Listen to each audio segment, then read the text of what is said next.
All right, we're still in chapter 3, moving on to a different portion. Make people feel important because they are. I believe every person has the ability to achieve something important. And with that in mind, I regard everyone as special. A manager should feel this way about people, but it's an attitude that can't be faked. You've got to be honestly convinced that every human being is important. This is a basic lesson, one that you have probably heard many times before. Yet I remind you of it because many business people become so involved in their work that they forget to apply it. Business is business, Mary Kay, they tell me. You don't have to treat employees that way. My workers shouldn't expect me to make them feel important. That's not what I'm paid for. But they're wrong. Making people feel important is precisely what a leader is paid for, because making people feel important motivates them to do better work. It was John D. Rockefeller who said, "I will pay more for the ability to deal with people than for any other commodity under the sun." High morale is a significant factor in increasing productivity, which means that a good leader should continually strive to boost the self-esteem of every individual on his or her organization. My experience with people is that they generally do what you expect them to do. If you expect them to perform well, they will.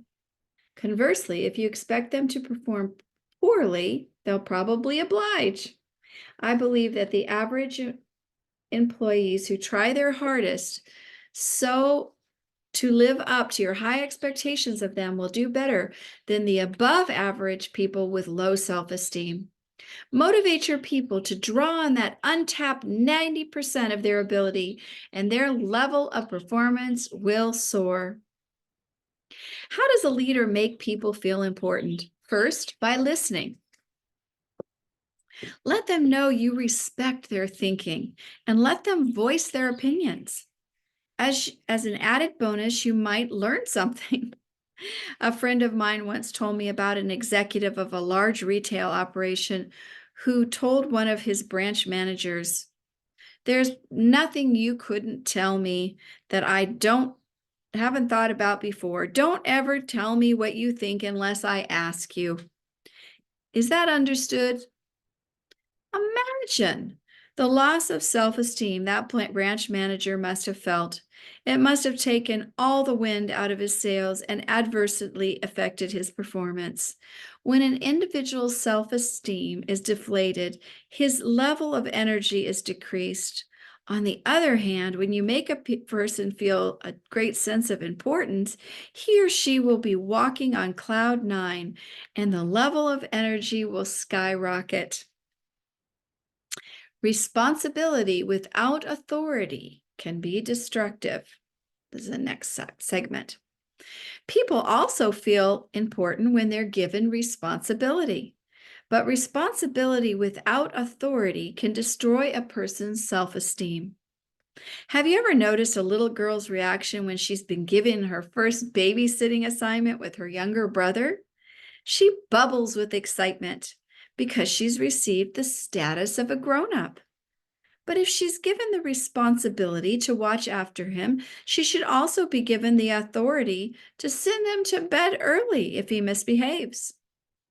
That retail executive not only failed to listen to his branch manager, but he stripped him of all authority to make decisions. Consequently, the branch manager developed a low self-esteem and left the company for a major competitor. When given authority as well as responsibility in his new job, he began to feel good about himself and contributed innovative retailing concepts to his new employer. His contributions were so valuable, in fact, he was rapidly promoted to higher positions than his former boss. An attorney told me about a meeting his firm conducted for the officers of a local bank. One of his partners was in charge of making the arrangements for a luncheon and set out for cold cuts from a nearby deli. The law firm didn't make a very good impression. Several of the firm's partners complained. So a few of the weeks later, a female law clerk was given the responsibility, along with the authority, to arrange a luncheon meeting with another bank with a slightly higher budget. Knowing how important the luncheon was to the firm, the clerk felt honored to be responsible. She prepared delicious cold hors d'oeuvres at her home the night before and had some hot food delivered from a restaurant in the building. The clerk acted as a hostess, greeting each banker as he or she walked in the firm's office. She did a wonderful job because the responsibility of being in charge of the luncheon made her feel important. The affair was a huge success. Several notes were received from the bankers commenting on the lovely luncheon, and shortly thereafter, the bank began giving some of its law business to the firm. Let people know you appreciate them. I recommend that you frequently let your people know how much you appreciate them. I've never yet met a person who didn't want to be appreciated. And if that's the way you feel, you should express your appreciation, even if it's only showing up for work on time. Let the person know that you value their punctuality. I think it's great, Jack, that you arrive every morning at the office at 8 a.m. sharp. I admire people that are punctual. Say that to a worker and notice how rarely he comes in late thereafter. Or perhaps you like a person's politeness or gentle mannerisms. There has to be something to appreciate in every person. Let it be known. Don't keep it a secret. At Mary Kay, we believe in putting beauty consultants and sales directors on a pedestal. Of all people, I most identify with them because I've spent many years as a salesperson. My attitude of appreciation for them permeates the company. When independent Salesforce members visit the world headquarters, for example, we go out of our way, and I have been witness to that, to give them the red carpet treatment. Every person in the company treats them like a royalty. Oh my gosh.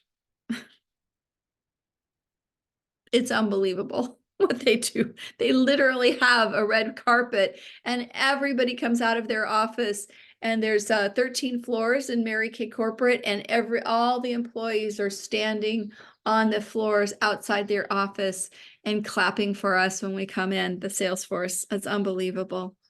As you probably have heard, we offer, based on sales volume, independent sales directors the opportunity to earn the use of pink Cadillacs. Yes, I've had 15. To my knowledge, we were the first company to award such a fine automobile to so many people. We chose Cadillacs because they have always epitomized excellence. Wow. When a Mary Kay sales director drives a pink Cadillac, she is recognized as a person who has done an outstanding job. It signifies that she is very important to our organization.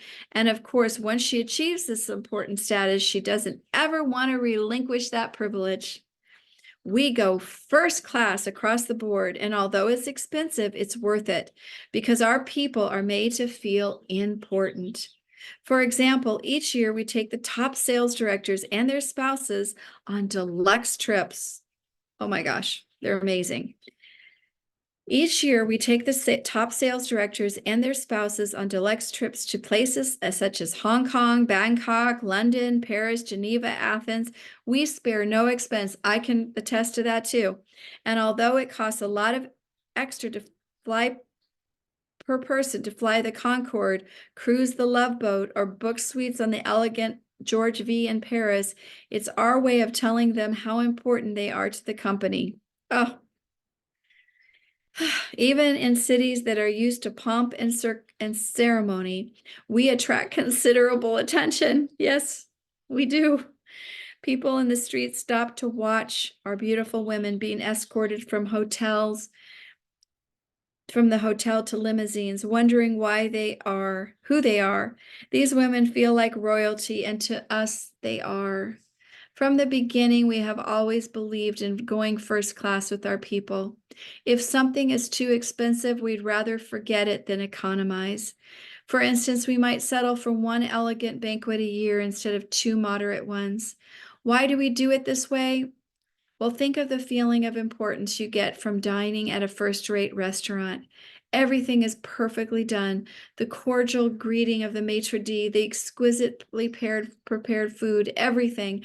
And it gives you a sense of satisfaction not experienced in less elegant establishments. Just as the fine restaurants extend itself to make its customers feel special, we do everything we can to make our people feel the same way. And if they don't, we're not doing our job. I think it's essential that every leader remember that invisible sign, make me feel important.